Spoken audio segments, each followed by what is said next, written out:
You are listening to Thornhead, authored by T. Kingfisher and narrated to you by Audiobooks with Keeper of Lost Stories. Chapter 5.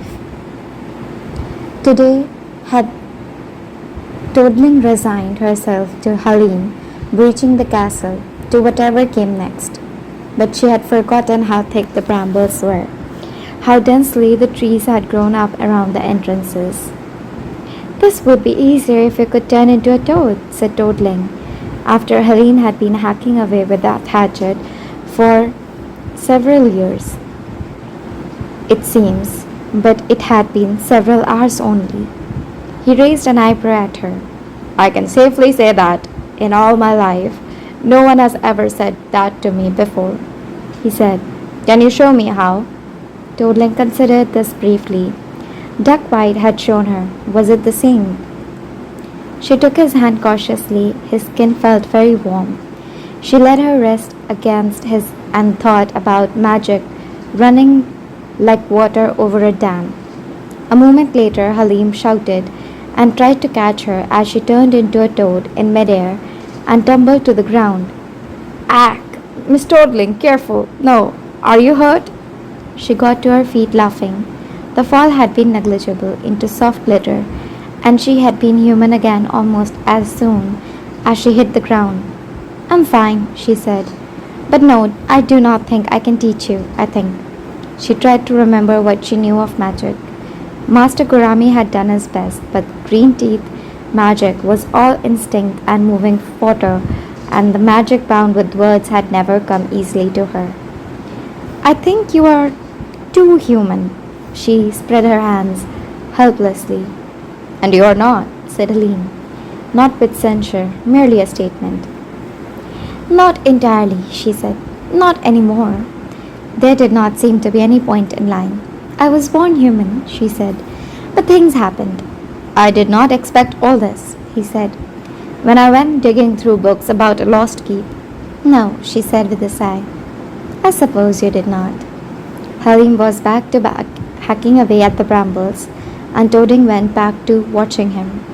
The goddess came to her in the form of a hare 2 days ago, after the christening, while Toadling crouched toad-shaped in a corner of the stable yard. "I failed," said Toadling. Toads don't talk as mortals do, but she knew the goddess would understand her croaking. "Did you?"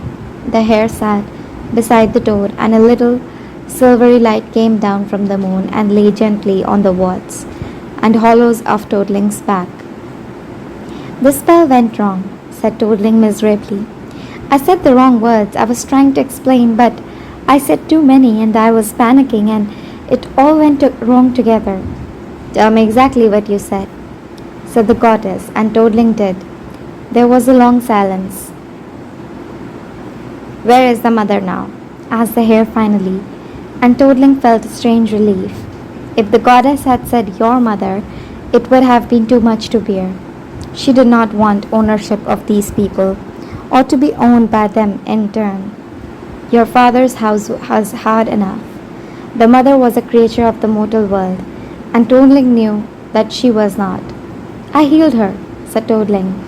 "It was the spell Master Gurami gave me, the one in case I had to fight." She gave a short, harsh laugh, a toad croaking in the gloom. "And it bought me a place here. Can you imagine? They think I traded my magic powers to save her life. The king said I would be an honored member of the household. I didn't know how to explain." "Then don't." The goddess stretched and her ears rippled against her back. "You gave the changeling child a gift, and you cannot take it back."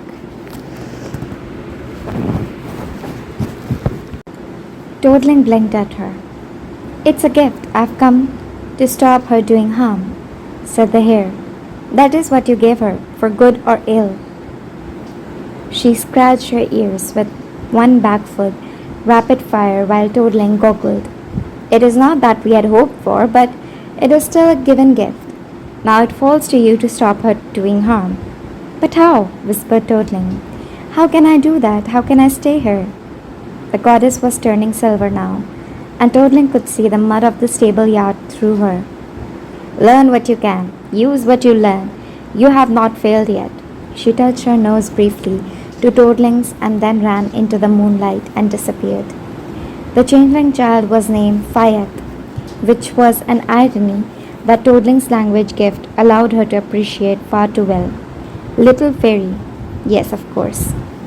She was an odd infant, and she grew into an odd toddler, and it became obvious soon enough that there was something that was not quite right about her. Devil touched, muttered the wet nurse, crossing herself. But Fayet had been christened, and so God presumably knew she existed, and a fairy had given her gifts, and not even the most superstitious of nurses could find it in their heart to be suspicious of Toadling. Another fairy might have played up their status as exiled healer, demanded special treatment and catering to their every whim, but Toadling tried to be helpful and stammered when she was nervous and had beautiful, worried eyes in a homely face. Her transformation into a toad was shocking, true, but it did not involve any inside-out bits or explosions, and she was such a small, inoffensive toad and such a small, inoffensive human, and she went out of her way to change behind buildings and things where people would not see it and be troubled by it. When the midwife asked her very cautiously what little magics might help in the still room, she was so glad to be doing something useful that she came in with armloads of waterweed and rowan and showed the midwife how to tie them up in bundles of red thread. And the maids were 3 days hanging them in every window of the castle. And I thought I'd blind from all that knotting, said the midwife later, but she never stopped, poor thing. I don't think our fairy quite knows what to do with herself. Toadling, who had excellent hearing, caught this, and our fairy warned her and frightened her in equal measure. My mother, my father's house, our fairy. It seemed that this mortal world was determined to lay claim to her in some fashion, whether she wanted it or not.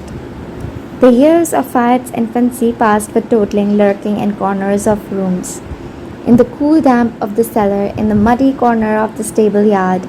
She went fishing and brought back her catches, and at first the cook thanked her and threw the fish to the dogs for fear of magic, and then the cook thanked her and cooked the fish, and eventually the cook no longer thanked her and would say as she passed, "Fetch some fish if you have a mind, Toadling." If she had pretended to be a grand person, she might have earned resentment, but as it was, she reaped good-natured contempt. Her status was roughly equal to that of the priest, and he was old and trifle fuzzy, and was also held in affectionate contempt. But he was our peace, and she was our fairy, and they were both expected to intercede with other worlds because that was their job. She wondered sometimes if he felt as frightened and overwhelmed as she did. But unlike most of the castle folk, the priest never forgot that she was an otherworldly being, and he was always stiff and formal and afraid. He taught her the Lord's Prayer, that she might say it and prove herself not a demon thereby, and then he tried to have no more to do with her. Fayet was weaned early, because the vet nurse said that she was done being bitten, and if the king wanted his child nursed, he could do it himself. The king was weak, but he had a sense of humor to make up for it, and found this amusing even if the queen did not. In the 3rd year, Fayet's tantrums became more and more dangerous. She bit her new nurse's hand down to the bone and tore her mother's hair out of her scalp. If she was slapped, then she would launch herself at the attacker with nails and teeth, and since she also did this to anyone who attempted to trim said nails, she left long jagged scars. Toadling heard this from her usual place in the courtyard, where she sat toad belly deep in mud, quiet and out of the way, and knew that it was time. She did not want to move. She wanted very much to lie in the mud, which lay cool and squelching up around her legs.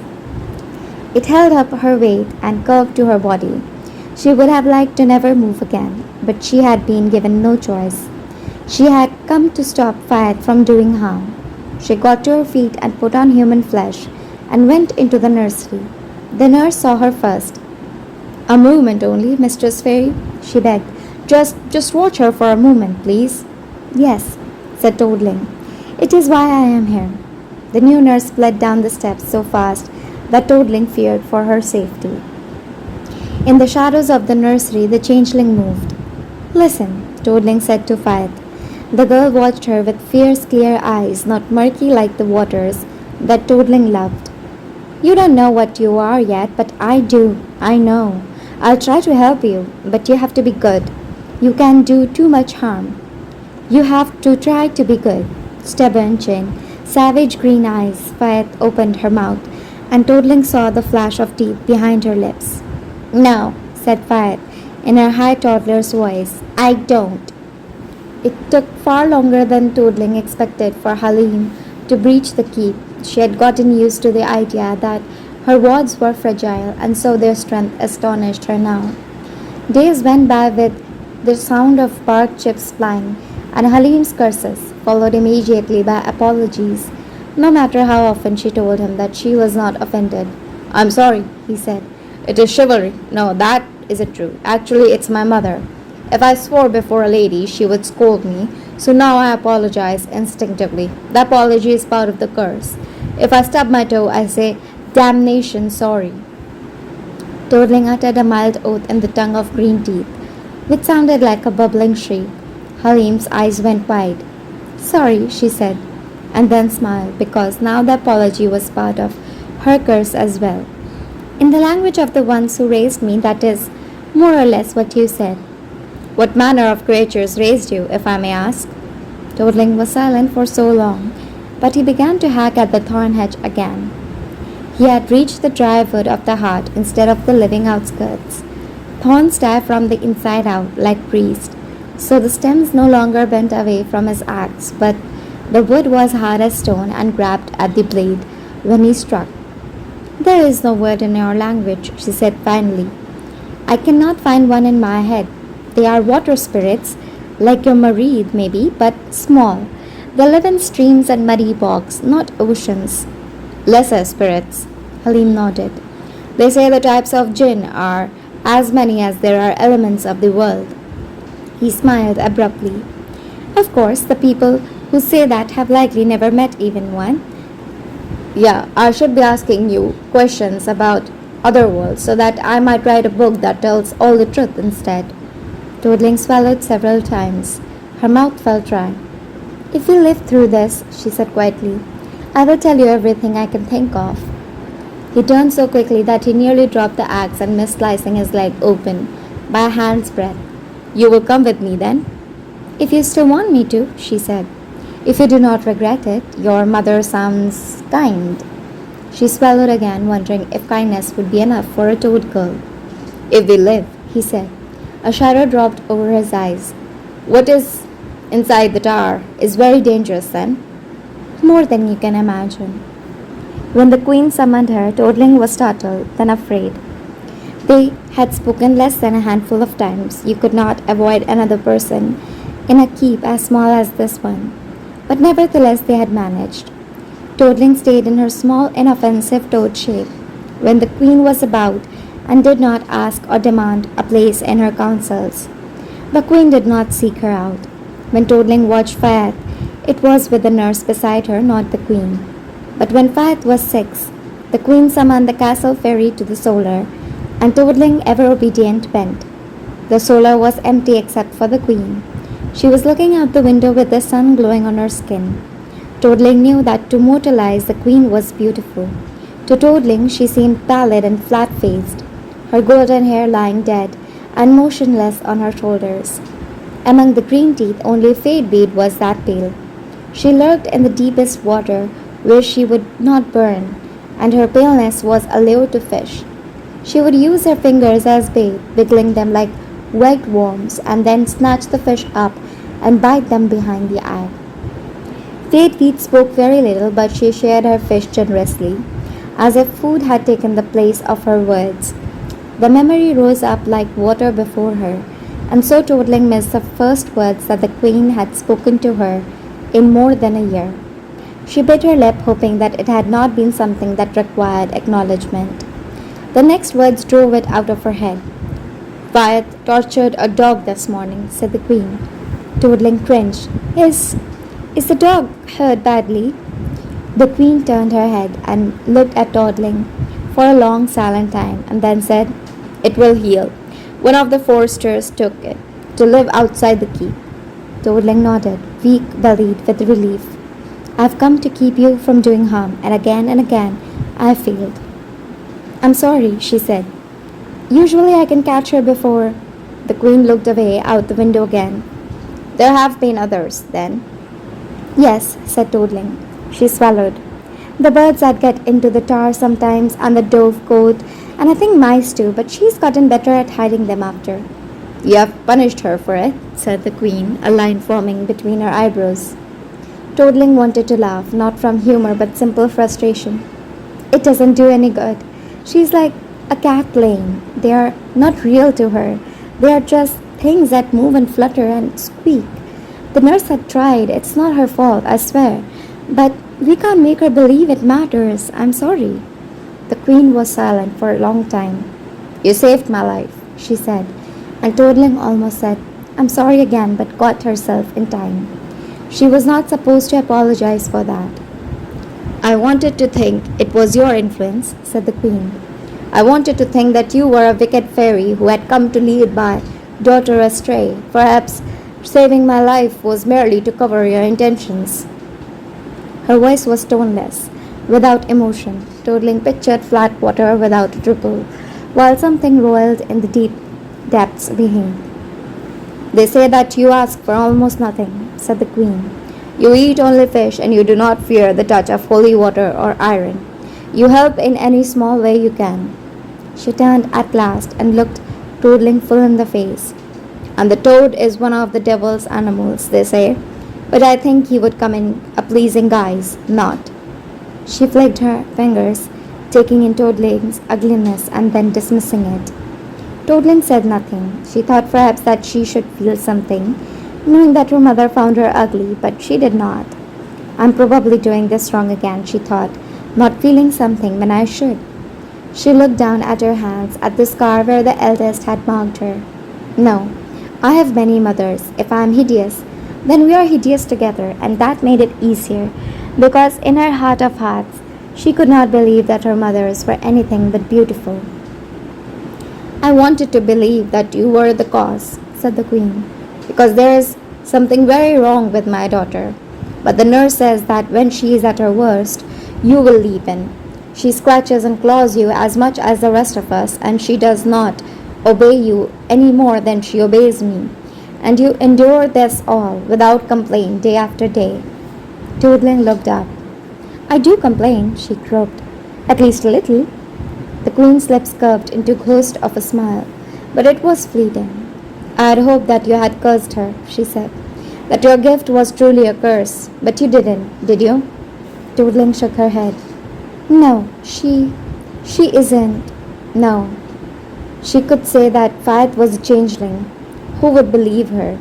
Someone would ask where the real child was and what a terrible road that would be to walk down. But the word curse inspired her and turned into a half-truth that lay easier on the tongue. She was cursed, but not by me, by a different fairy. Before she was born, to be cruel, I was sent to try and stop the curse. I was supposed to give her a gift and leave again, but it did not go right, and I'm still here, trying to help." Dodling shook her head. "I'm sorry, I wish they had sent someone better." "The nurse tells me that we should be glad that you are still here," said the queen. She let out a long sigh. "Can fire be cured?" Dodling shook her head. "Only contained," she said. "I'm sorry." The queen struck her across the face. "How dare you fairies meddle in humankind?" she asked. Her voice was still toneless and calm.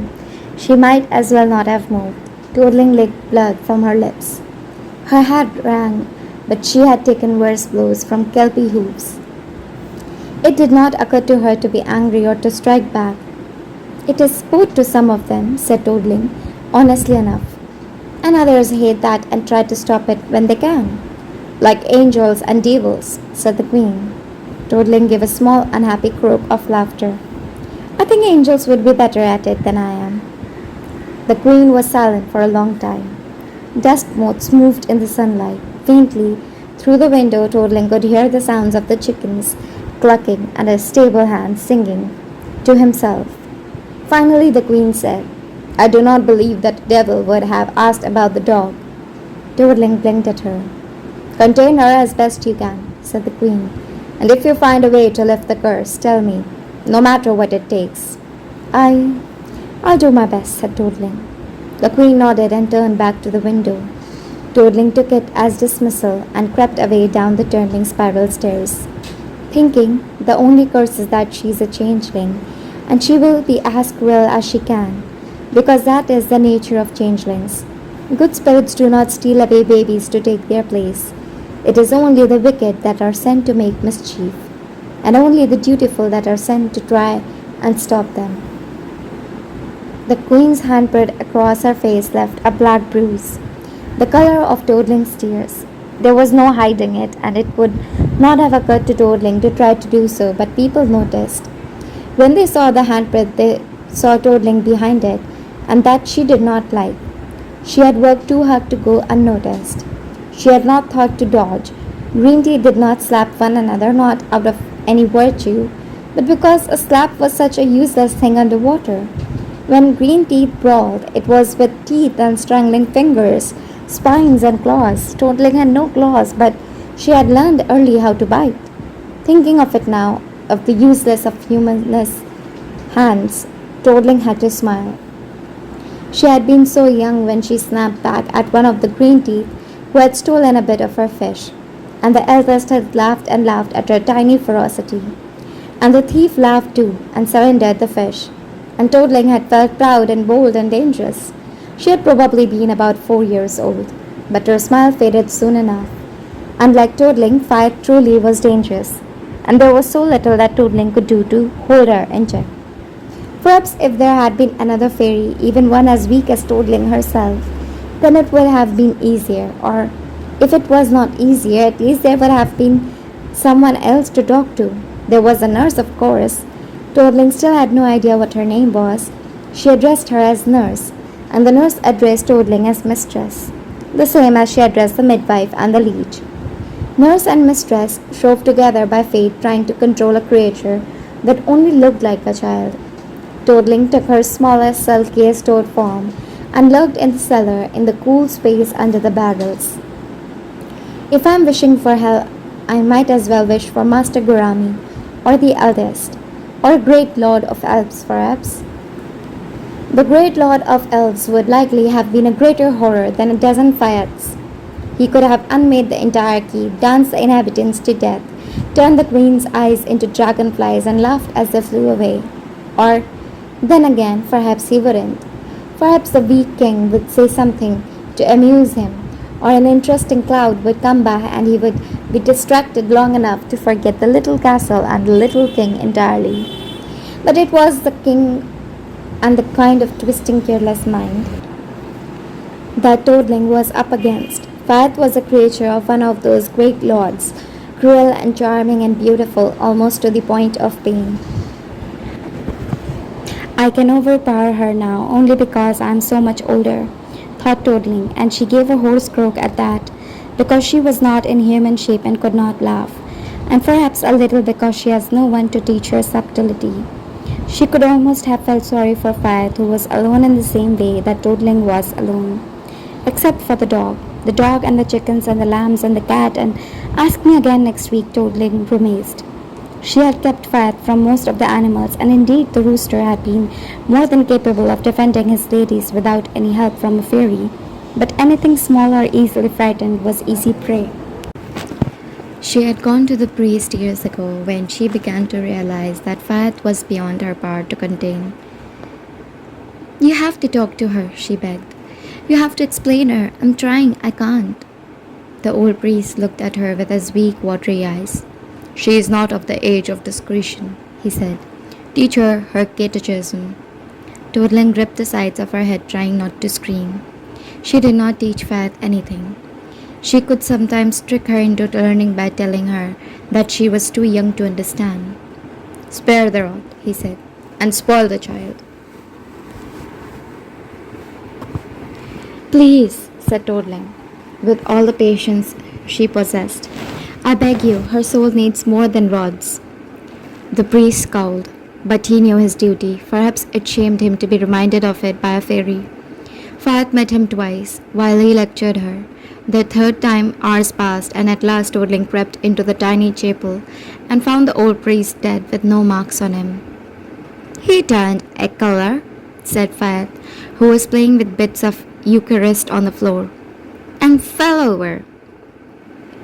You didn't tell anyone? Said Toadling softly, wondering how long the priest had taken to die.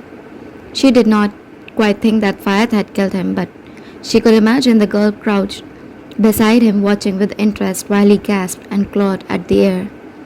Fayed hunched up one shoulder in a shrug. Obviously she had not.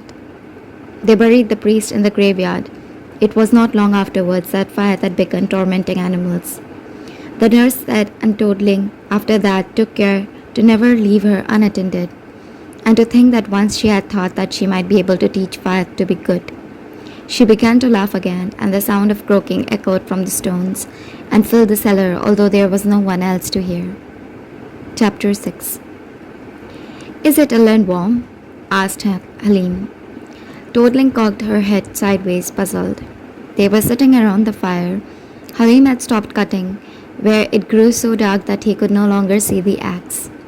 And chopping my foot off would be a foolish way to end my quest, and would do you no good at all, although it would likely not surprise my mother. He had eaten and shared his food with Toadling. As a toad, a few snapped up beetles would suffice, but it had been a long time since she ate human food. She tried not to eat too much, though he shared generously. She wished that she had something to share in return, but it seemed unlikely that he would appreciate beetles. Elaine warm, she said. Her word gave her too many choices, some of which made no sense at all. Like a serpent. A dragon, said Halim. Oh, do you still have dragons then? Halim opened his mouth and closed it again. It occurs to me, he said after a moment, that perhaps you should be telling me the answer to this question, not the other way round, do we? Not that I know, admitted Toadling. Dragons love fold empty places, but they are too large. They cannot keep themselves quiet. So heroes stand against them. Most of them are dead now, or gone away. She tried to remember what Master Gurami had said. The word dragon woke too many different chains of thoughts, and then she had to sort through them, the way that the queen had sorted through different colors of thread to make a tapestry. And that image woke another chain of thoughts. The queen ice pale, the earth falling black against her skin, the black handprints seen in reflected water. Dragons, said Halim gently, when a long time had passed. Oh, yes, Toadling caught herself. Yes, they kill them in fairy too. If they catch them, magic doesn't work, you see, only swords. She wound her fingers together. There is a story that they brought a knight to kill one once. Really? Through a fairy mound or some such? Yes, they had his horse and put a magic on him to fight the dragon. She shook her head. But they did it wrong. Master Gurami, the one who taught me, he said they were fools. They should have just asked, but they put a charm on him to force him. So he killed the dragon, but he left the eggs and they hatched out. He must have known they would. When they tried to find him again to kill the hatchlings, he had gone to the sea. Does that work? Asked Helene. Toadling nodded. The sea has its own gods, she said.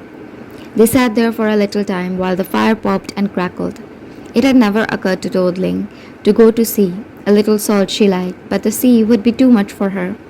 The water was her friend, but the sea was too vast.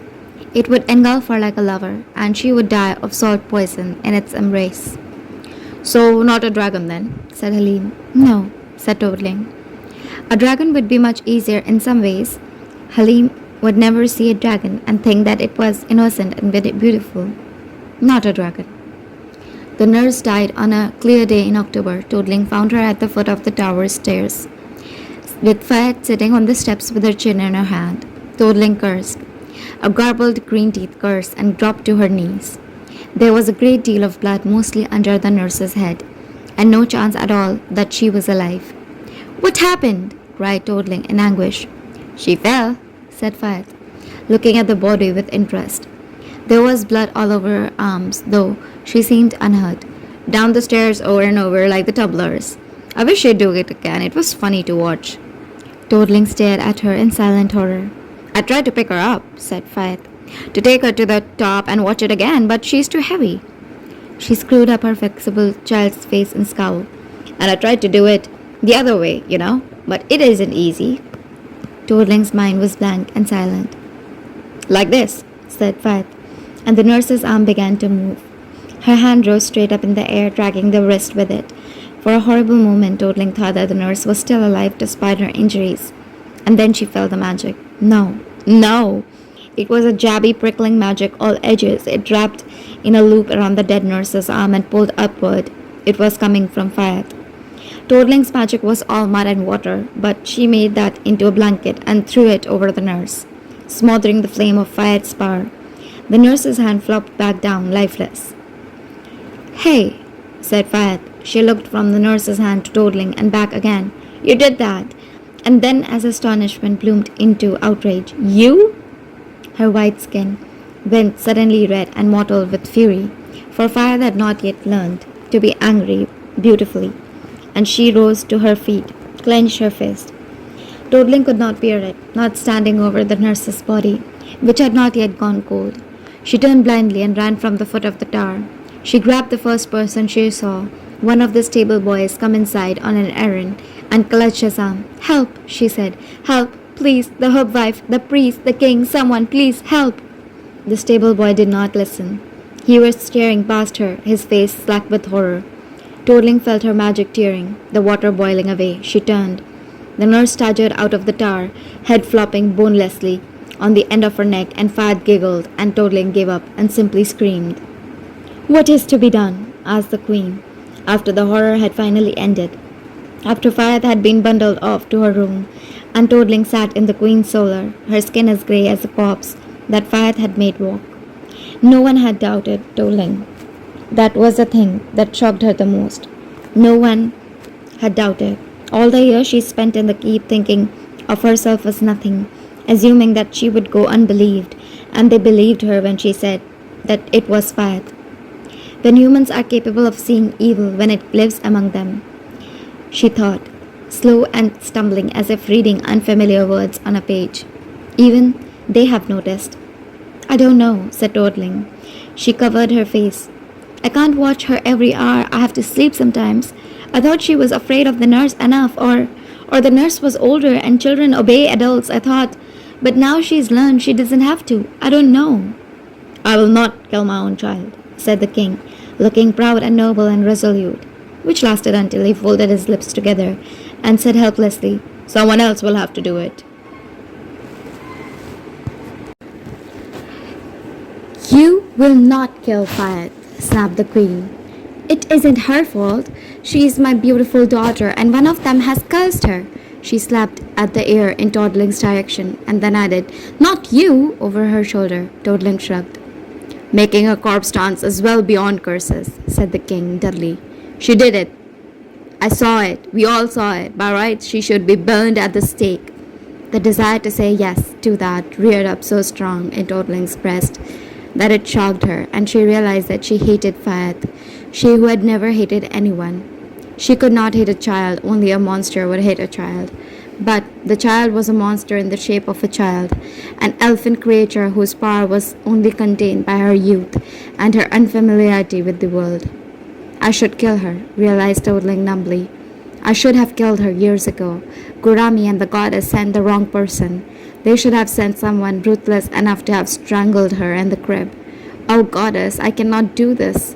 I've never killed anyone fiercer than a fish. Where is she now? Asked the king.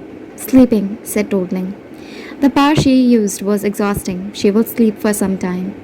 If only she could sleep forever, he muttered, and Toadling's head snapped up. Sleep. She could not bring herself to kill Faith, perhaps, but she could put the changeling girl to sleep.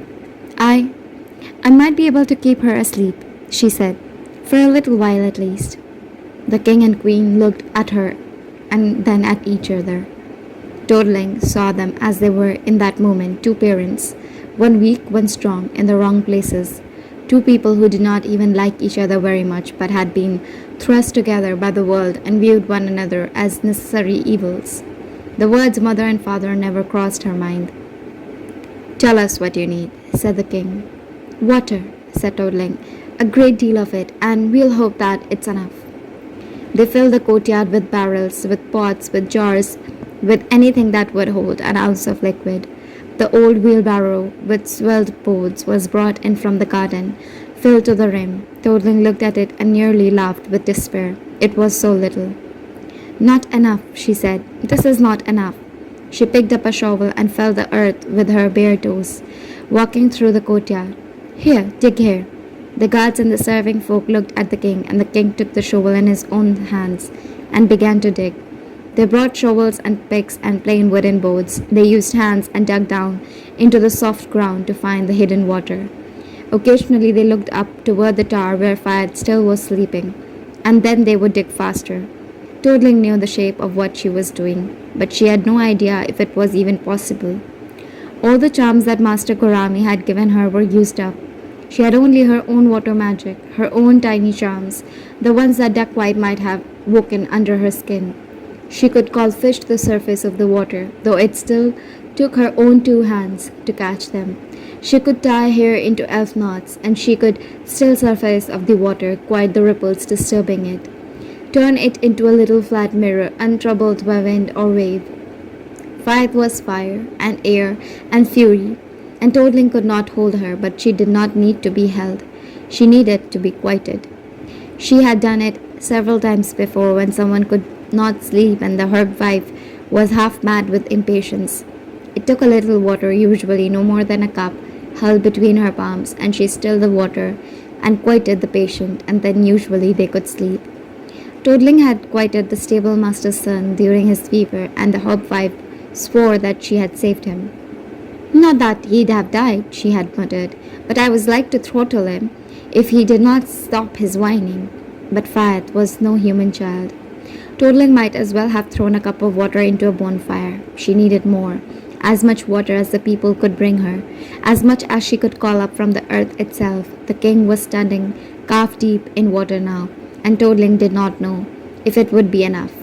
When do I tell them to stop? When do I start the spell? What if I can't do it at all? She thought she could. She had used it at a time or two on Fayed already, to make her sleep a little longer, because it was simply so much easier when Fayed was asleep.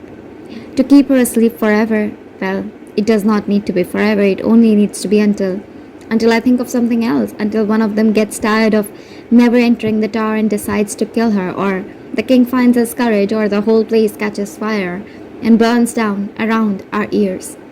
When the king was nearly up to his knees in the water and the stable master had thrown off the lid on the well, Toadling thought, "I'm stalling, and now I must actually do the spell." She knelt down in the pool of water and gestured for the diggers to move back.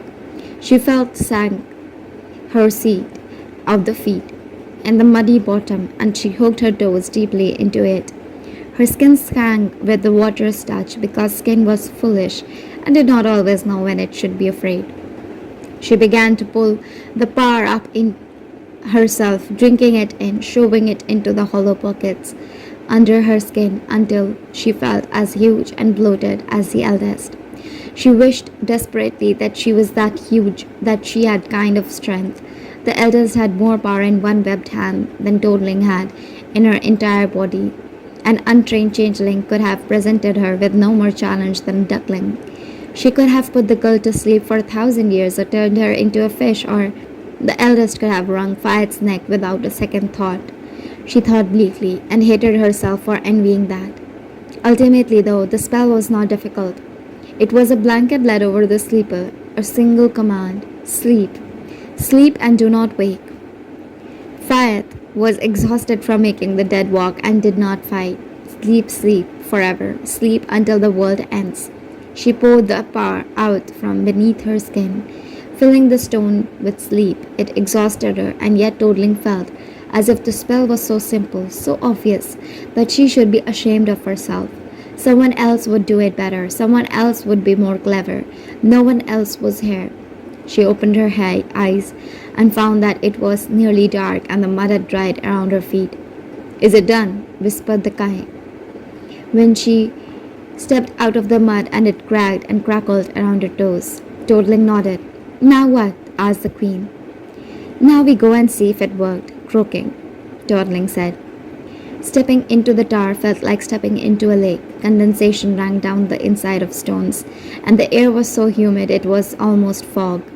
The magic pulsed and pounded like blood. Toadling looked at the king and queen behind her, and they did not seem to notice. In the tower room, Fayed slept. She lay curled on her side, a faint smile on her lips. She looked angeling, but Toadling had had long years to become used to that. She looked at the beautiful golden-haired child and felt only guilt and grief, weariness. The queen reached down to stroke the hair of Fahad's face, and Toadling moved faster than she ever had in life, seizing the queen's wrist before her fingers could touch the changeling's skin. Don't touch her, she said. I can't keep her asleep if you touch her. I know I can't. The queen inhaled sharply and withdrew her hands. She folded them together under her breast and stared down at Fahad, who was frowning now and mumbling in her sleep. She senses that you're here, I think, said Toadling. I thought the queen for once looked uncertain. I thought perhaps my presence, I thought it might give her a little peace. You fool, thought Toadling wearily. You poor fool, you have poured out love and bagged it with the steel you possess on a creature that does not love you and never will. And I am more a fool because I did not know how to stop you. I do know that if there is much peace in her, your highness, she said. What do we do now? Asked the king. You can kill her, said Toadling wearily, if you are very quick, or you can lock her up here in the tower and never touch her. Will it hurt her? Won't she starve? Asked the queen. She's a changeling. She'll live halfway to forever in a magic sleep. She wouldn't even notice. I don't know if she'll even bother to age. Aloud she said only, she will take no harm of it. You may have my word. Then we will lock her up, said the queen, and the king bowed his head acquiescently to her will. They closed the nursery door and barred it, then bricked up the tower for good measure. The mason looked to Toadling for final approval, and Toadling hardly knew what to say. You know, brick and stone, she said to him. I only know mud and water. What does the brick tell you? It tells me that it will do its best, said the mason, and then put a hand over his mouth as if his own word had shocked him. Good, Toadling said. Good, that's all we can do. Halim reached the keep walls next day. He stared at the stone for a long time, holding the axe in one hand and scratching the back of his neck with the other. He seemed baffled, as if, having looked for the keep, he had not actually expected to find it. What now? He said, almost to himself. I cannot cut through stone. There's an entrance, said Toadling. To the left, about 5 yards. Should I cut it? He asked, or simply climb over? Toadling shrugged. Is the inside clearer? She said. There are some trees, but it does not grow in the same way. He nodded, turned to the left, and began to chop and pry his way along the wall. His work went more swiftly now, as he only had to force the stems away from the wall. He left a cramped tunnel behind him, studded with jagged stems. Toadling dropped into shape and hopped along beside him. In the shadow of the broken branches, I have a horror that I will fall, he said, and told her conversationally, using the axe handle to lever a twisted trunk aside. And one of these stubs that I've left will catch me in the thigh, right where the big artery is, and I will bleed out before I can finish cursing. And even then I will probably apologize for having been cursed. My last words will be, I'm sorry. Toadling croaked a laugh. It was funny and it hurt because she was nearly certain that her last words would also be, I'm sorry, or perhaps just stammering as she tried to get an apology out.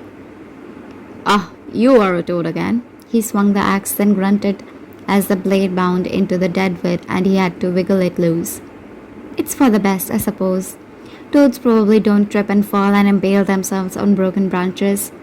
I'm feeling guilty enough for having bothered you. If you tripped on a branch, I would likely expire from guilt.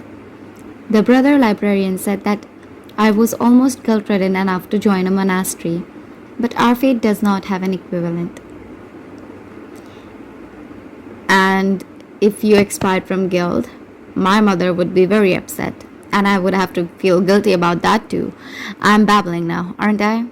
Somewhat, said Toadling, turning back into human in a little space in the thorns. I thought so. I do what when I don't know what to say. I talk to fill spaces. I'm a wretched liar. Although a good liar would probably say that, wouldn't they? Toadling shrugged. Lies had never been any great part of her life, except for the one about Fayette's curse. The truth had more than difficult enough. The green teeth had never told her that she was human, but it did not have the feel of a lie. She had never asked. The green teeth had not told her. They had not cared. It was of no import than Fadeville's paleness or Reedboard's speed. She was theirs. They were hers. The love of monsters was uncomplicated. Halim reached the entryway to the keep and grunted in surprise. It was much clearer inside, with a few large trees and rank growth of weeds, but without the smouldering brambles. He looked up at the sky, a broad square visible above the walls. Not that light. Not tonight, said Toadling. Please. He looked over at her, surprised. No? You don't want to get this over with? He gestured vaguely towards the ruined building with the axe. She shook her head. We'll have a fire, she said. And I'll tell you the rest of it. All right, he said. If you're sure. Toadling nodded. Chapter 7. The keep lasted perhaps 5 years after that. People left and simply did not return. They would go down to the market, out into the woods to hunt, away to drive the sheep to another pasture, and just not come back. Toadling, squatting in her quietest toad shape beside the tarred door, watched the seasons pass, and the population of the castle grew smaller and smaller. It was as if the keep had taken an invisible but mortal wound. Its people bled away drop by drop, and no one tried to staunch the flow. Did I do this? She wondered. The magic that kept Fayette quiet was a thick blanket inside the tower, but it would be foolish to think that it ended at the tower's walls. The currents and eddies carried throughout the keep, that drank of it endlessly from the wall of well. The speed with which the water dropped had frightened Toadling at first, but then it slowed and the deep spring showed no sign of going dry. Eventually she realized that the water was being pulled from a vast circle all around the creek, that the fields dried out much more swiftly than they had, that all the neighboring wells were running dry. Guilt gnawed at her for the trees that died, but for the humans who moved away, she felt only relief. You must get away from here, she told them silently. You must leave before the magic fails. When Fayette wakes, she will be a horror such as your land has never seen, and I do not think I can stop her twice. She still could not believe that she had spun such a large magic. It became second nature to her within a season, like her own breathing. She had only let it flow through her, water to power, power to swell, but at the same time she did not try to change it or adjust it. If the quietness was hard on the humans who lived near the magic, it felt more awake and alive elsewhere. That was the price that must be paid. The king was the one of those who left. He went to a tourney and sent word that he would be a few days, and then a few more days, and then he stopped sending word. Perhaps he had nothing to say, or perhaps there was no longer messengers that would carry it. Perhaps he had decided that the castle was worth no more of his life. Toadling never saw him again. She thought of Master Gurami telling her that her father's house had need of her. She had failed in that too. Her father's house had dissolved quietly without fuss, and no longer had need of anything at all. You don't know that. He could have gone away and taken his blood with him, and sired another child, or whatever it was that the goddess wanted him alive to do. This felt too much like an excuse, and Toadling was suspicious of it. More likely, the only choices for her father's house had been a quite peaceful ending or a prolonged horror under Fayette. It had needed Toadling to put it out of its misery, nothing more. And most likely I have simply failed, that is all. The queen committed suicide one afternoon. She took her enough poppy milk to stop a horse's heart and lay down in her bed. She left no note. Perhaps she had expected Toadling to save her again and hoped to sleep beside Fayed, and when the daughter curse was broken. But she died instead, and Toadling took an human form and helped the cellarer and the gardener and the last stable hand to bury her. Should we be burying her in holy ground? Asked the stable hand softly, looking at the tiny graveyard and the queen in her shroud. She didn't die, Shriven, and they say... I don't care what they say, said the gardener. This is where I'm digging the hole. Toadling patted the stable hand's arm and said, as gently as she could, I don't really think it matters anymore. They put the earth over the queen's face. Toadling stood and watched. It made no sense to her that the queen with so much useless strength had simply given up. Perhaps she had come to the end of being strong. Toadling tried to feel something because her mother was dead, but all she could think of was the eldest, and Duckwhite and the others. Were they still alive? It had been many years in Fairy, millennia perhaps. No, they are green teeth. They are nearly immortal if nothing kills them. Surely their bellies are full and their teeth are sharp. The queen vanished under a layer of earth.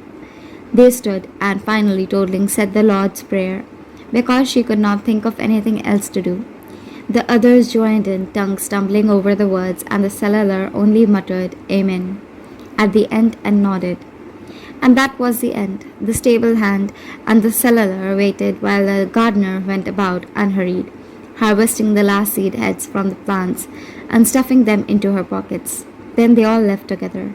The stable hand began to sing when the shadow of Keep fell behind him, in a deep baritone, and the cellarer joined in, and only the gardener looked back once at Toadling. And then she was alone with the birds and the brambles, and the changeling in the tower, and the wagtails on the grass. Halim listened to her story with the fire popping and crackling between them. It was dark, and she could see only oranges washed right over his skin, and the backs of his hand as he fed branches to fire. And you grew the brambles up after they left, he said. I did.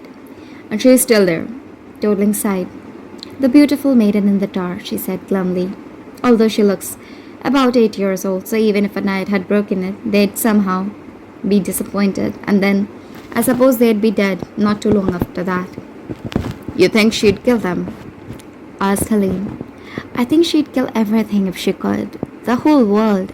And who's going to suspect a child, at least at first? Toadling wiped her hands across her face. And you have been watching over her for 200 years. More than 200 years. I came to stop her from doing harm. The words of my gift or the terms of my sentence. Take your pick.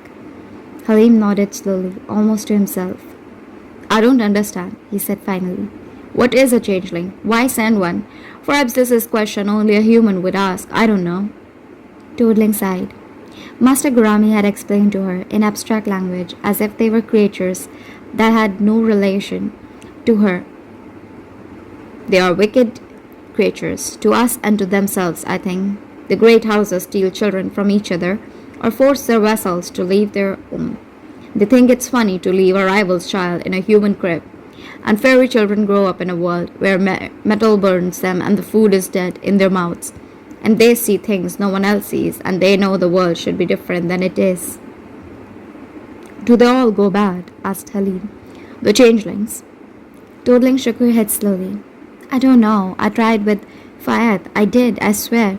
But I wasn't good enough. I couldn't make her understand that the world was real.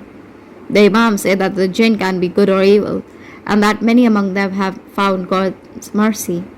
He did not mean it as a condemnation, Toadling knew, but she bowed her head anyway. She had failed with Fayed.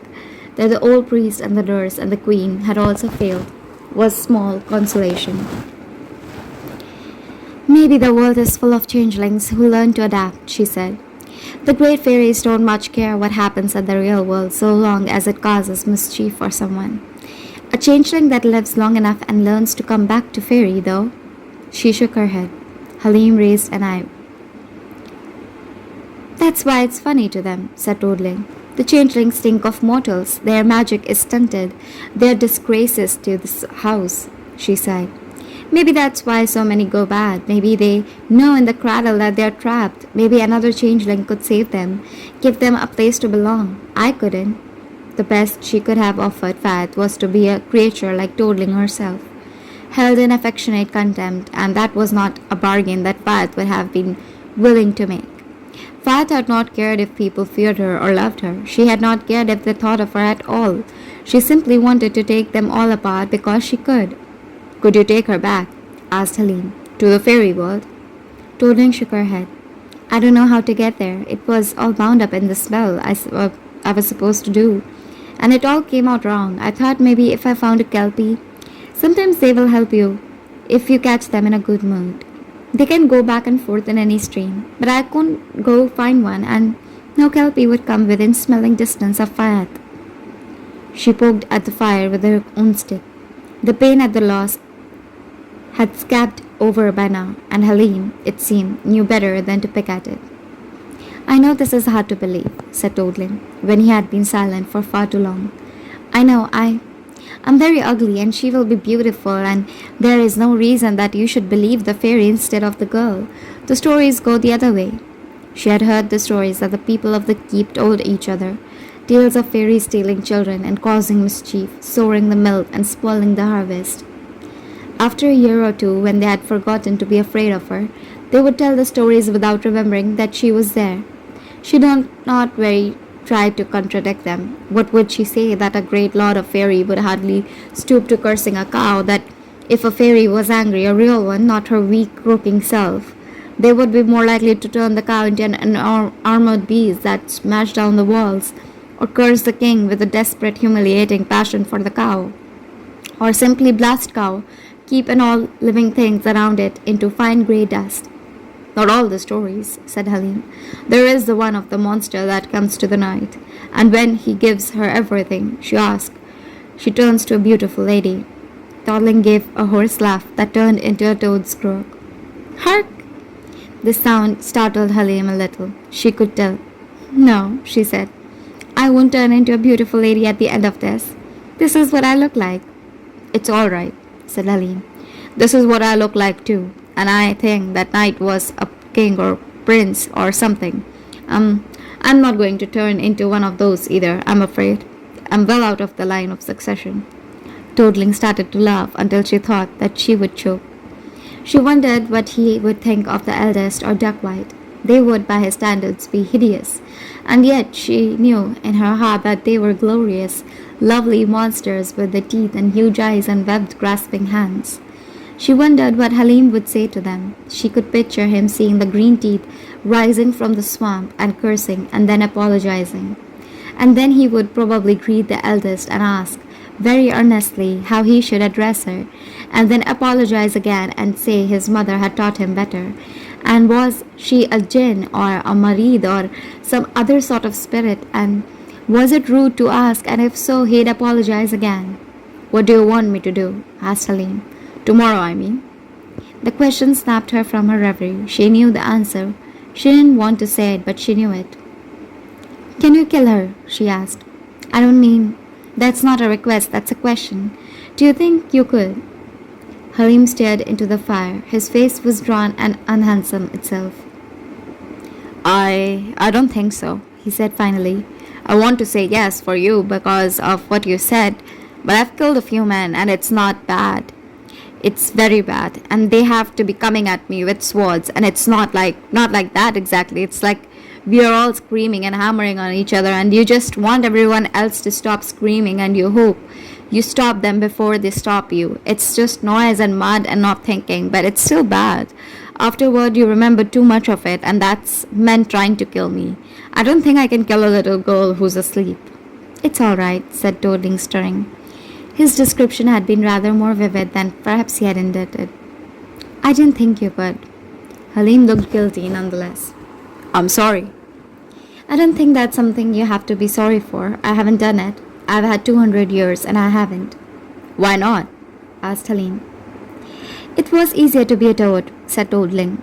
I thought perhaps I could one day, but then I was a toad for a long time, and as long as I was a toad, I did not have to worry about it, and then no one could get in, so it didn't matter anymore.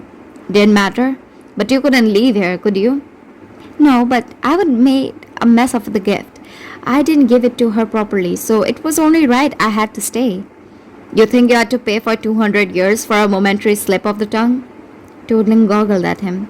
She could feel the words slipping down inside her, into the place underneath her breast zone. The other words rearranged themselves to make space. There's a very high wall, said Halim, according to Imams called Al-Araf, between hell and paradise, and if you haven't been good enough or evil enough to go one place or the other, you live in this wall. But even those people will eventually enter paradise because God is merciful. He jammed his chin onto his fist and gazed at Toadling. It seems like you have been stuck in that wall for quite a long time now. That's all the theology I've got in me. Incidentally, I hope it's useful. Toadling sighed. I would like to climb down from that wall, she admitted. Well then. But I can't just leave Faith here. She won't die, you know. She'll wake up and she'll claw her way out somehow, and then it will start all over again. She had a sudden image of the wagtails, their necks strung, their pale feathers scattered across the grass. Halim nodded. I believe you, he said. Toadling wondered if he still would when he had seen Faith. They rose the next morning and did not bother with the fire. The mule, disgruntled, aimed a kick at the air.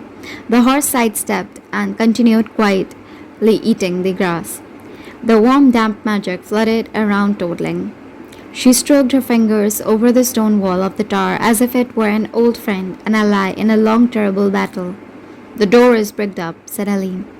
Toadling nodded. The mason had done his work well 200 years ago. The windows are all too small, she said, except at the top of the tower. I suppose I could throw a rope down the balcony up there and you could climb it, or you could break down the bricks. Neither choice is very appealing, said Halim. He looked up the height of the tower, then at the motor. Let me see. He went to his bags and took out more tools. The hammer was a small one for setting stakes, not for breaking down doors, but he took it and a horseshoe nail and began clipping mortar out from around the edges of the bricks. Toadling tried to help. The magic in the tower was all water, and water liked to pull stones apart. She had told it that it was not allowed to do so, and it had obeyed, but it had been sullen about it. She did not have to tell it twice that she had changed her mind.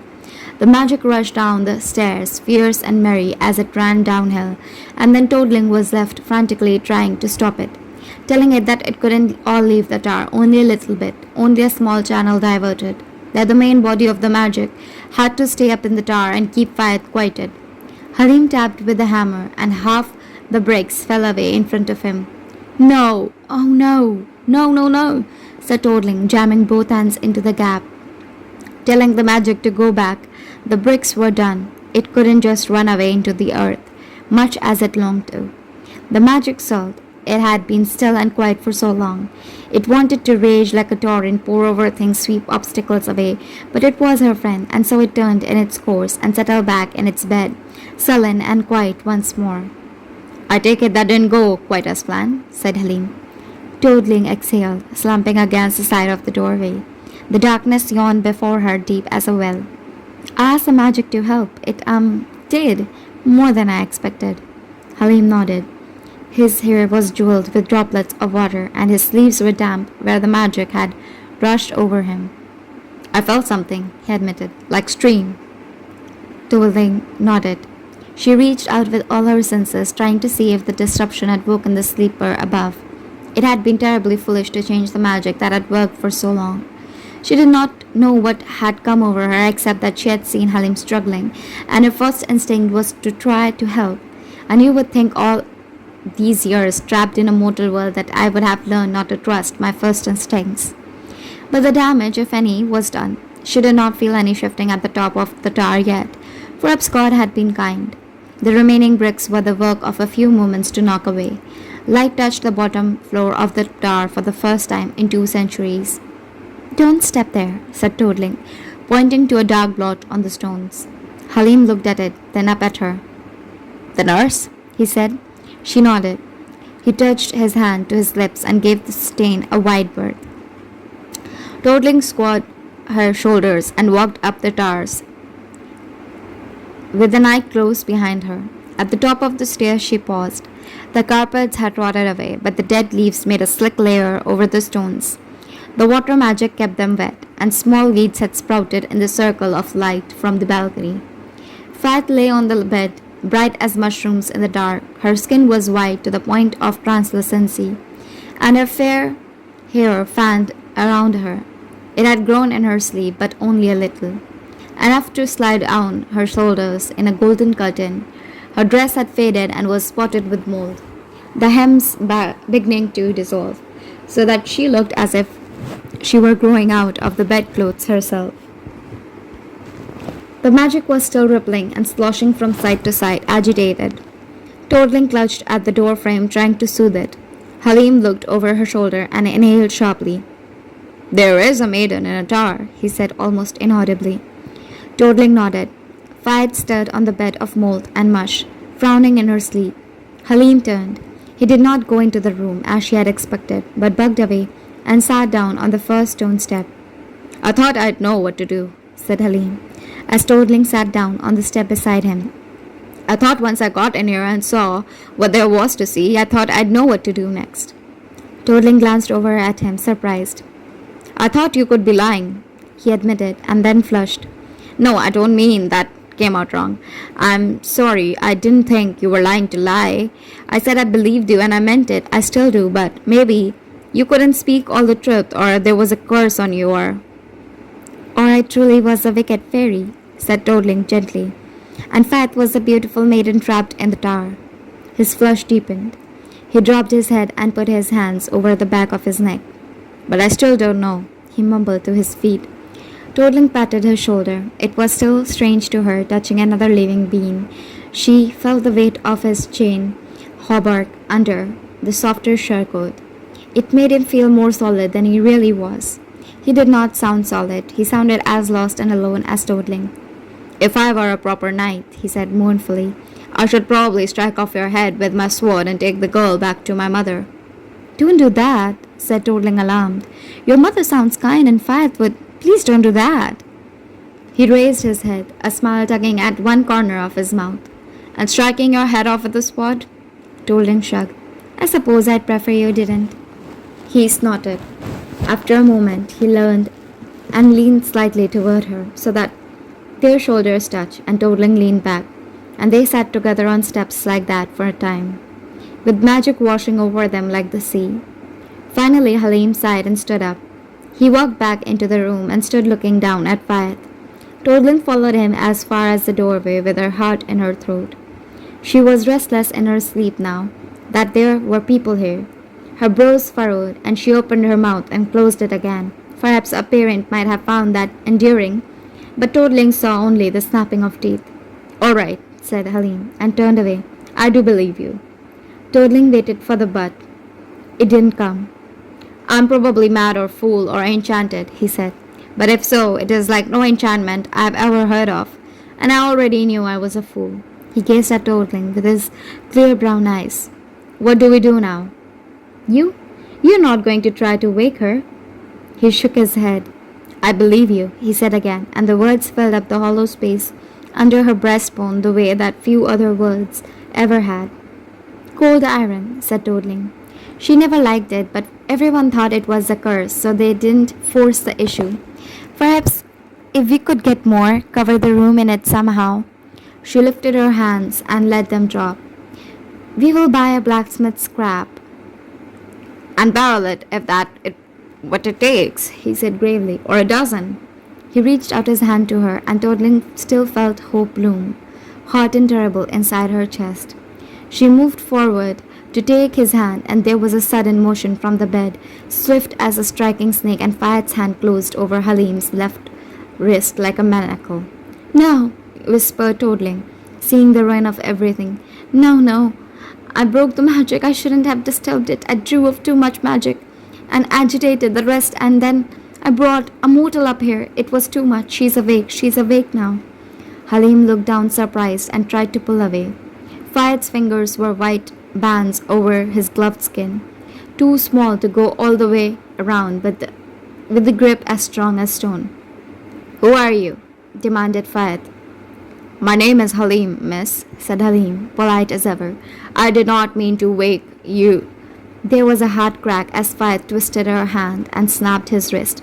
Halim did not scream, but he staggered sideways, grunting, his skin going grey in the watery tar light. Oh God, thought Toadling, she has grown strong in her sleep.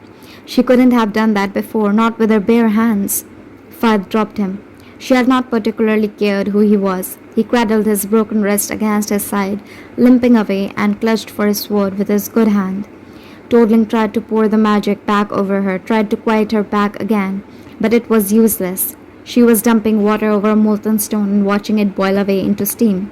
Stop it, said Fayed, batting at the air around her head. I feel that. You're trying to put me to sleep again, aren't you? Her green eyes blazed. It was you all along. You kept me from doing what I could have done. Halim drew his sword awkwardly and held it in front of him, less like a weapon and more like a holy symbol. I had to stop you, said Toadling.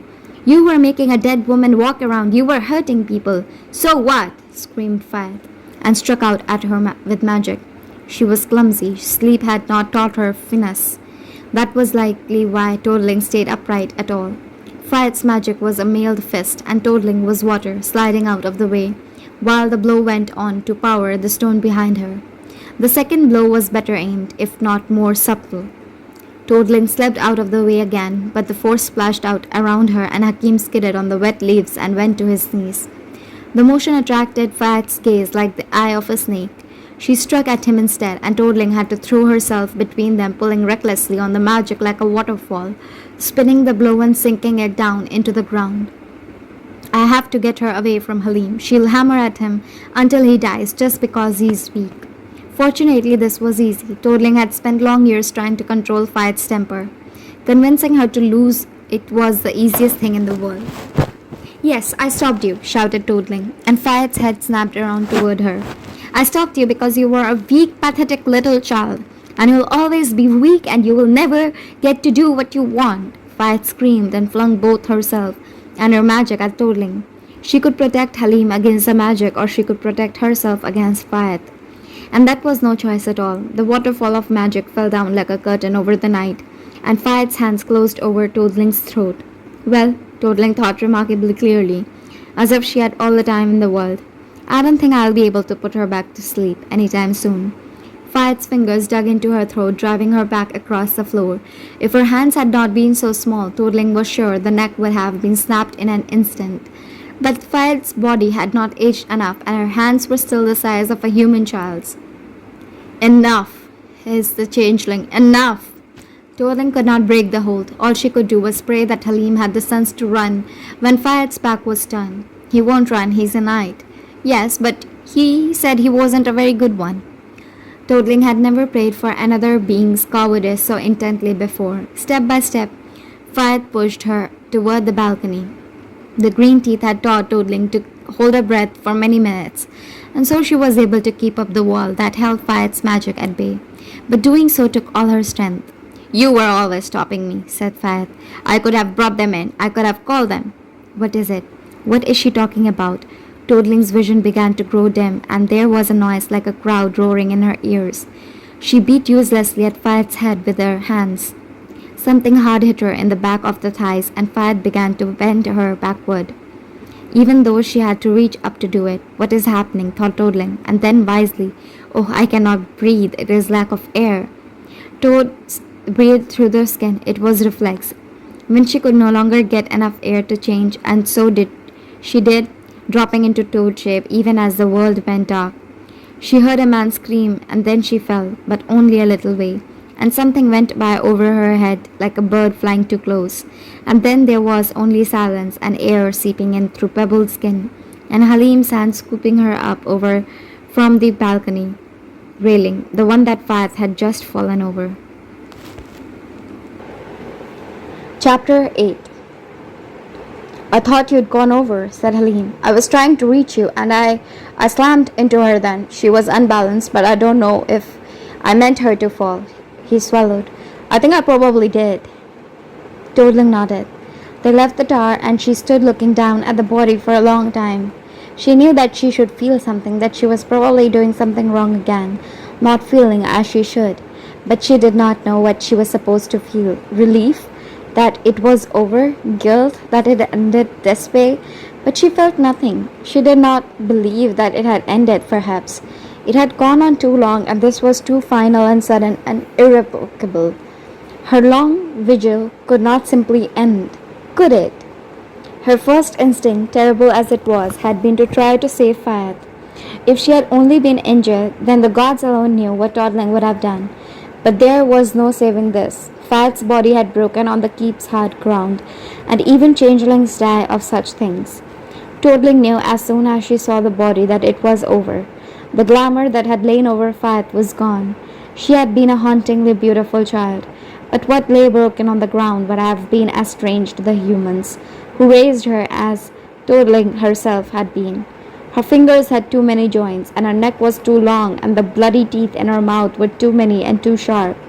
Looking at her, Toddling could make a fair guess as to what fairy clan the changeling had been drawn from, for all the good such knowledge did to her. When she fell for a minute, she didn't fall right, said Helene, kneeling on the ground beside her. That sounds mad, doesn't it? But for a moment I thought she could fly. Toddling nodded. Her throat was a mass of bruises, and her voice was more of a toad's croak than usual. She might have, she rasped, if she had been older, but she could not yet command the air, and it was not in her nature to ask. A little longer, and perhaps she would have learned, or she would have learned to command other things instead. She remembered Fad talking about calling them in, and shuddered. There were other worse worlds than fairy. Halim rose, wincing a little, and she remembered that his left wrist was broken. Your arm, you must be in so much pain. Let me do something. He smiled, but he was a little white around the lips nonetheless. She moved him farther away from the shattered body. The air seemed a little clearer the farther away they went. Toddling had a notion that a wound bandaged inside the keep might take longer to heal than one treated outside it, and she did not examine that belief too closely but led him outside the thorn hedge to his campsite. It was an easy enough wound to treat. The break had been swift and clean, and Halim knew enough battlefield medicine that between them they were able to set it. Toddling made a poultice of dog to draw the swelling out and placed rowan twigs along the splint to draw the malice out. Good enough, he said, moving his fingers and wincing. I will have a fine ache when the weather changes, but I will hold the shield again. He smiled crookedly. It will make attending a certain needs difficult, I grant you, but God will forgive my clumsiness until it heals. I'm sorry, she said, head bowed over his arm. I'm sorry. You didn't break my arm. No, but if I had done something, been better, if we could have stopped her sooner. His eyes were grave. Some things can't be fixed. We couldn't change her, said Toddling, feeling as if the words were broken glass in her ruined throat. The queen loved her, and the nurse, and I tried for years, and love wasn't enough, and trying wasn't enough, and nothing we did changed anything. She let out a croaking sob. Halim gathered her up awkwardly in his arms, and she gripped the edges of his surcoat and cried black ink tears into his shoulder. It should have mattered. All that love and all that trying should have changed something. I know, he said, I know. Toddling shrugged and shuddered and shivered against him. She wanted to turn into her quietest, coldest toad shape and sink into the mud and not think for a long time, but she stayed human instead, and Halim held her the way that no one had held her since she had left the green teeth behind. Eventually she ran out of tears. There were centuries' worth still locked up inside her, but her body could only shed so many at a time. She was aware that her eyes were ringed with black and looked as if she had been beaten, but there was nothing to be done about that. I'm sorry, she said again. I'm sobbing all over you when I should be mixing up a draught for your pain. You were in pain as well, he said, and bones heal faster than spirits, I think. But I felt a great deal better than I do now. I won't deny it. And then he kissed her forehead. Toddling had no idea what to do about that, and apparently neither did he, because he released her and went to lead his horse back, one-handed, to the fire. The herbs in the keep's garden had run wild over the years, and many had died completely. strangled by their stronger relatives. Toadling had to make up the difference with magic as best as she could, and magic was always chancy. Her magic was indeed coming back to her, though. She could feel it landing on her skin in drops, each one sinking in, a little more and a little more, like rain falling on a parched land. Much of the strength in the tower had not been her own, but a gift of water, and that she let go, to run back into earth and fill the wells that had gone dry 200 years before. She handed him the draught in the little cup that had held holy water, and he drank it down without hesitation, as if he trusted her. Well, it would be ridiculous to poison him now, after everything. She built up the fire awkwardly. There was too much water clinging to her still, and it was inclined to smoke and steam sullenly. The mule laid his ears back and made an ill-tempered noise as the smoke drifted over them. But eventually it quieted and began to behave as a fire should, and Halim sat gazing into it and nodding off. Toadling helped him, only half conscious, into his bedroll. He smiled up at her, and the place on her forehead throbbed like a brand where he had kissed her. It felt isolated from the rest of her flesh, as if that was the mortal world had reached out to claim her, the way that semicircle of scars on her palm had claimed her for fairy. She sighed. There was still fairy work to be done. The body could not be left to poison the air around it. After that, the world was open. She could leave. She could go with Halim. She could go elsewhere, find a kelpie, and be swept down under the water and into the fairy realm. She had so many choices, and she had never had choices, never been given a chance to choose anything more important than what fish to snatch or what herb to pick. It was paralyzing. How does anyone manage? There are too many streams and they all flow, and all of them could be good, and there is no way to know.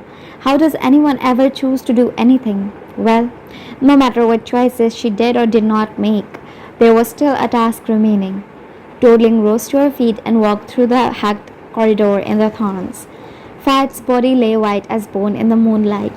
Somewhat familiar with death might have noticed already that there was something swift and not quite right about the way that it was decaying, just as there had always been something swift and not quite right about Fayette's life.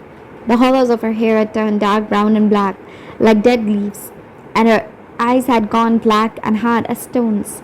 "I'm sorry," said Toadling, to Fayette or the queen or the dead nurse or all the creatures that the changeling child had tormented. It was useless, but she was the last one standing, so perhaps that was her task, to apologize to all the others. "I'm so sorry." And then, because she could not leave the body to scavengers, God knew what horrors that might unleash. If the carrion crows tasted fairy flesh, she knelt down and made a request of the earth. "Cover her up," she begged the ground. "Let her do no more harm, even in death, please." What she could command, but earth she could only ask. It would not have surprised her if the earth was angry at her for diverting its water away for so many years. She sat for a long time, because earth does not do anything swiftly at first. But slowly, slowly the ground began to move, and Lone mounted itself up around the changeling's bloody fingertips, and grains of earth settled over her hair. Before the moon had crossed more than half the sky, there were mosses spreading a kilt across Fayette's deathbed, and the last strands of gold had vanished underground. Toadling did not do anything but her best to help, drawing up water for the mosses, but the earth did most of it. She rose at last, numb with gratitude, and made her way away from the keep for the last time. The moonlight was silver and the grass dense as fire. Toadling sat by the banked fire, watching the hillside shake itself and become hair with eyes that held the moon. Halim slept soundly on the far side of the fire. Toadling thought that he likely would not wake until the goddess chose to let him. She folded her hands in her lap and waited. "Well," said the hare. "Fayette's dead," said Toadling. Said the goddess. "Took you long enough." "What?" The grateful moon eyes narrowed to gibbons. "You were sent to stop her from doing harm. The spell would have done as much, in time." "I was supposed to kill her." "The dead do no harm to anyone." Toadling, friend of water, found her mouth had gone dry. "Then why send me? Anyone could have killed her. Master Gurami, you, a mortal." And call the wrath of a great lord of elves down on our heads? Said the goddess. No, but you had a right to retake your place. Even they would be forced to agree to that. Toadling found that she was shaking with unaccustomed rage. She had been frightened of fire, she had been afraid for Halim, but rage was new to her, and she hardly knew what to do with it. She swallowed it down as if it were swamp water and felt tears pouring down her face, black and venomous. The goddess watched her, cool and remote. Did you expect a goddess to be kind? It seems that I should not have, whispered Toadling, wiping at her tears. Expect it? No. The goddess shook herself again, and her grass fur rippled as if wind were bending it against the hill. We were made, our cruelty and kindness both, but we also keep our promises. You promised me nothing. Not you, said the hare, but I made an oath to the eldest of green teeth. Toadling looked up. Her heart had leapt, like a hare itself. Will you take me home? Climb up on my back, said the hare, and she did. The passage to Fairy took no time at all. The goddess ran, and from one step to the next they passed out of the mortal world. Toadling felt magic roll over her like the tide, half sweet, half salt, and she let out a gasp and laughed and sobbed into the goddess's silver fur. They came to a stream overhung with branches where waterweed grew thick among the stones. Toadling did not remember getting down from the goddess's back and did not see her leave. She saw only the water. She fell into it, scrambling over the stones to the deeper channel. Her skin sang with the touch, and she plunged her head under the surface, gulping it through her damaged throat, and let out a squalling cry that echoed along the river bed. It never occurred to her to doubt her welcome. Such was the gift of a child raised with love. Reed Bones came first, but she had always been the fastest. She wrapped her long bony arms around Toadling and squalled and chuckled, stroking her ear with webbed fingers. The others arrived by ones and by twos. Duckwhite pulled her away from the reed bones and held her so close that Toadling could feel her hard green heart beating inside her chest. And then at last the eldest, ageless still, with her necklace of hold stones, and her teeth like sabers and fingers that could snatch a man from a river bank and wrap twice around his neck. Snails and water bugs lived in her hair, and she was so beautiful and so glorious that Toadling's black tears mixed with black water as the eldest lifted her up and croaked, Welcome home, beloved. Epilogue. It was a long time later, or not very long at all. The flow of time depended on which world you stood in.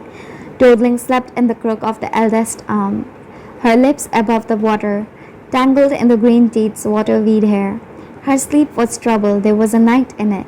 He was not handsome, but he had kind eyes, and he apologized when he swore. He was very fond of his mother, and he had thought it was rude to throw molly and salt into a toad girl's face. The skin on her forehead pulsed with the memory. She thought, I'm home now. I do not need to remember. Duckwhite caught fish with her the next morning.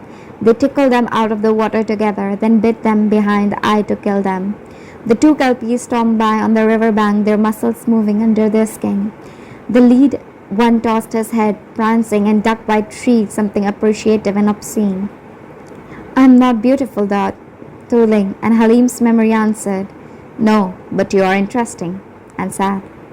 You are troubled, said the eldest, rubbing her clawed fingers over the silver scar on Toadling's palm and then thoughtfully across Toadling's forehead, where the kiss still lingered against her skin. There was someone in the mortal world who helped me. I left without telling him goodbye. Was it important to tell him? Toadling stared at her fingers, at the little webs at the base. Was it? Did it matter? He was mortal and Toadling was something else. Something betwixt and between. Something less, not more. She had no family, no people, and the little that she knew of the mortal world was 2 centuries out of date. She might be no more than a burden to him, and yet, he likes stories, and I know so many, and he says his mother is kind. Yes, she said. I think it was. Then you must go back, said the eldest, as if it were the easiest thing in the world. What? But What if? What if I stay a little longer? He wanted me to meet his mother and maybe a Benedictine monk and a rabbi. The old master's eyes lidded with as she smiled. You'll outlive him, she said, by 1,000 years. We'll be here afterward. We'll always be here. You are ours, and we are yours. She gathered Toadling up in her arms and sang her a lullaby of fish sleeping in the depths of the stream and the hands that snatched them from the mud. Duckwhite cried a little again. Duckwhite always cried. Fadewade said nothing but pressed a fish into Toadling's hands. The kelpies came snorting and trotting out of the water, dangerous and strong. Toadling swung herself up one's back and he plunged back into the water, down into the world of whirling depths of lake. She clung with her legs and felt the water horse's muscles pulse as he thrust himself between worlds. It had been nearly 2 seasons in Fairy. In the mortal world, the moon was sinking and the air was turning pre-dawn grey. A ride on Kelpie back was not as gentle as a ride on a hare with full moon eyes. Toadling clung with all her strength. He splashed through streams and the taste of water told her where she was so that she could call directions to him and watch his small black ears flick back to catch them. Then he would run faster than any mortal horse, swift as flood water rising. Just as the sun touched the edge of the sky, the Kelpie stopped. Toadling slipped down gracelessly before he could buck her off. Kelpies found the sort of thing amusing. He snorted at her. His breath tasted like the last gasp of a drowning man, and his eyes glinted with blood-black shadows. Thank you, said Toadling. Call if you need me, he said, curling his lips back from his teeth. Maybe I'll come. Maybe I'll drown you. You can't drown me, said Toadling, amused. Then I'll take you home instead. She nodded. He whirled and ran back over the grass. His hooves left puddles filled with swirling water behind him. Toadling took a deep breath of mortal air. Yes, one day she would call him and go home. For now, though, she walked over the crest of the hill toward the cold campfire where Halim was just beginning to wake. The end. If you liked this audiobook so far and you enjoy what you are listening to, please click on the subscribe button and share this video with your friends and family. Do not forget to like this video and encourage us in the comments down below. Thank you for your support. It means a lot to us. Thank you.